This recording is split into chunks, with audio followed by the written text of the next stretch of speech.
Hey guys! So today you and I are going to talk about end-to-end testing.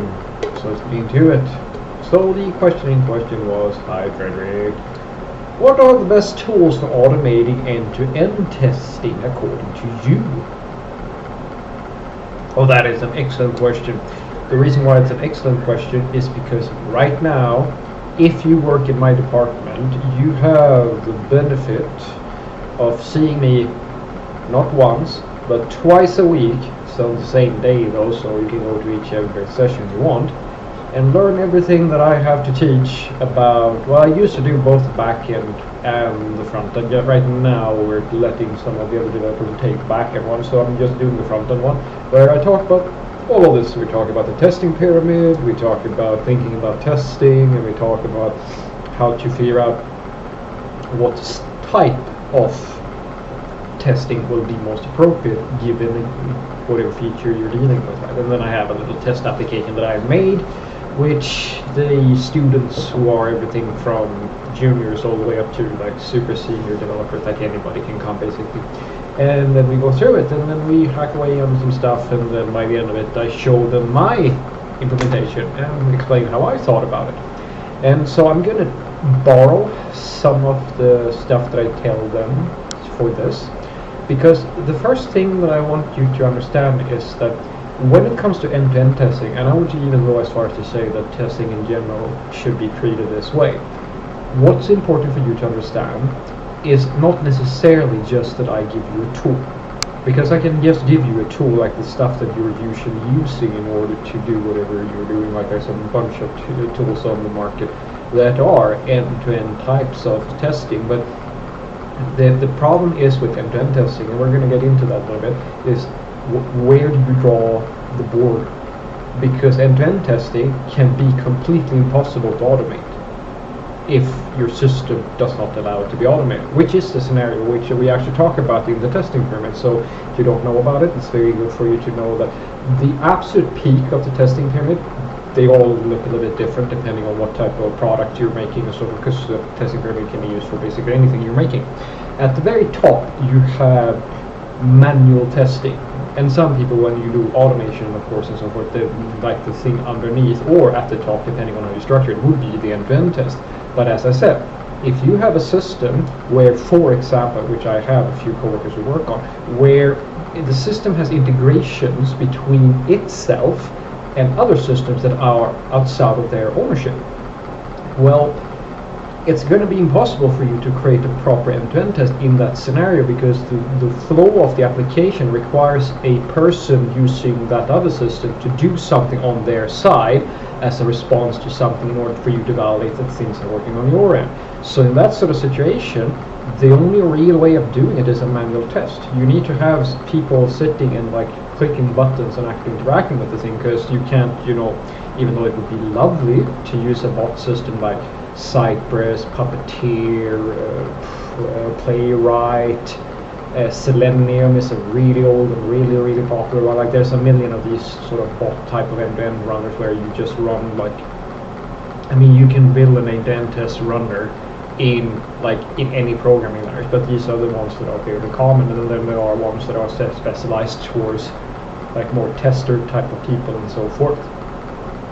But anything that automates like any browser, headless browser, or anything remotely close to that is going to be able to run an end-to-end test from their perspective of a UI, which brings us to the next thing. Okay, so is it a UI application you're building, or is it something else? Because you can run an end-to-end test on, just an API, for example.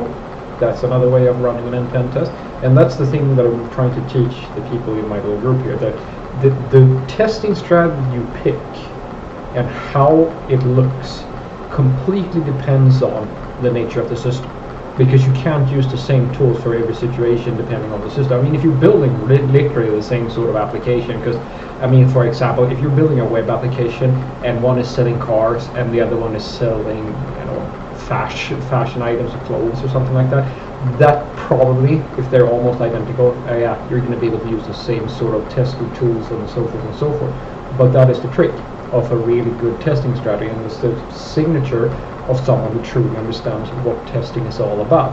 The thing that usually happens though is that software developers, they don't really know, like they know that they are supposed to, for example, write unit tests, and that's what I'm trying to teach them. Like, unit test is just one way of testing something, and there are situations where unit testing is not even necessary. An example, I gave them that example actually because we have a system that does that. One of our applications is just a front-end application, and the only thing it literally does is to connect to a bunch of back-end systems that has some data, pull that data and just puts it on the screen in the table. I mean, sure, you can make a unit test for the table, but there's no business logic, so unit testing is not really something that they're going to have to do all that much with. A lot of integration testing though, and potentially end-to-end tests. That would be very relevant. And so my suggestion to you is to think less about the specific tools, because I gave you a list there. Like, if you ask me personally what I use in my setup and what I recommend and so forth. So for the average company, if you're doing end-to-end testing, my suggestion is to use either Playwright or Cypress. Cypress is, I mean, I prefer Playwright a little more because it has like, it allows you to run in multiple browsers and so forth, but the difference isn't all that great. And the reason why I like these tools is because one part is super beginner friendly. All the source, or like all the commands you write and so forth, is just in plain old JavaScript or TypeScript, which is very, it's a perfect setup. Like, unless you have, I mean, we have some testers who struggle with this, but the syntax and the amount of programming knowledge you need in order to run one of these test runners is very simple.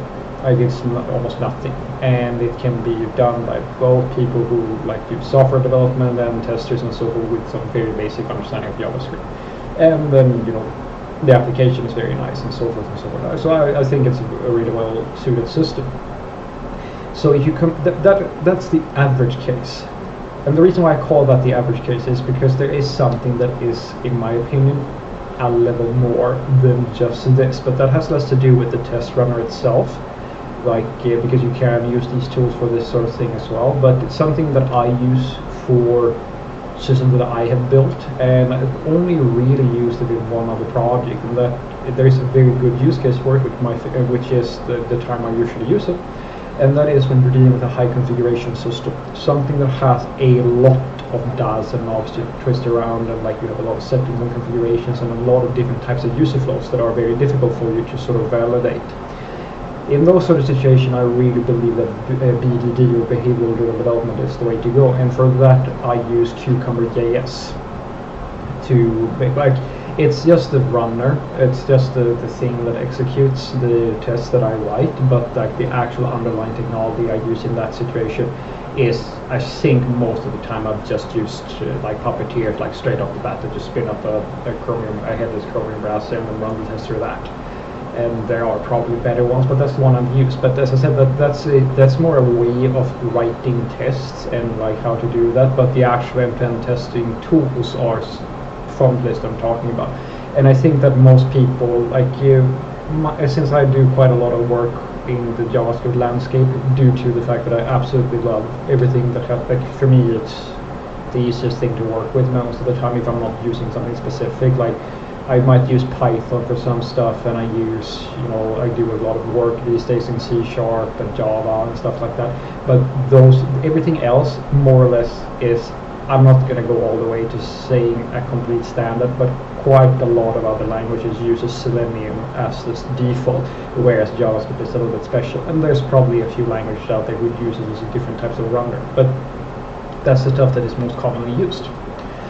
So, what I want you to take away from this is that the best tool for automating end-to-end testing is, in my opinion, either, if you're in JavaScript land, Cypress and Playwright are two of my favorites right now. But as I said, any headless browser can help you with this. And remember, end-to-end testing does not necessarily mean that you have a UI or something like that. So that's why you have to, I argue, understand what type of testing are you going to do and where do you draw the box, because there's a lot of stuff that I can't cover in this video where, like, for example, yes, if you have my scenario with a third-party system that you can't do like a run a bot over or something like that, then you might want to use a test bubble where you simulate responses and things like that, and then it gets even more complicated and so on, because this is a really big topic.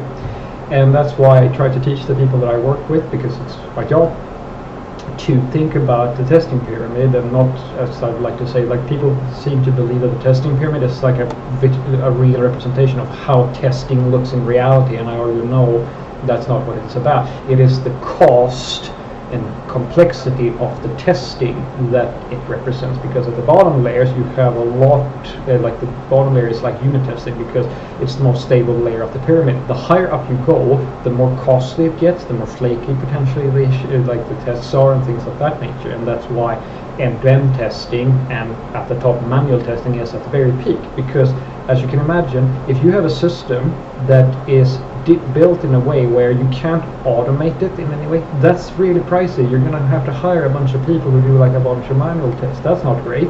The next best thing is, of course, if you can automate the thing, but anybody who's ever written an end-to-end test, or a few dozen of them, will be able to tell you that those things can be very flaky, and if you write them incorrectly, then they break every single time you change something of the system, or someone burps too loud in the cafeteria, now you have to go and check why the thing failed, right? And so that's the thing that you should think about. So when it comes to end-to-end testing, the best tip that I can give you is to ask this: what would I need to check to feel confident in that the thing that is most important didn't break for some reason? That's the basics. And then either you can automate it or you cannot. But for automation, if look at Selenium WebDriver, that's probably the oldest grandpa on the market if you're not in JavaScript land.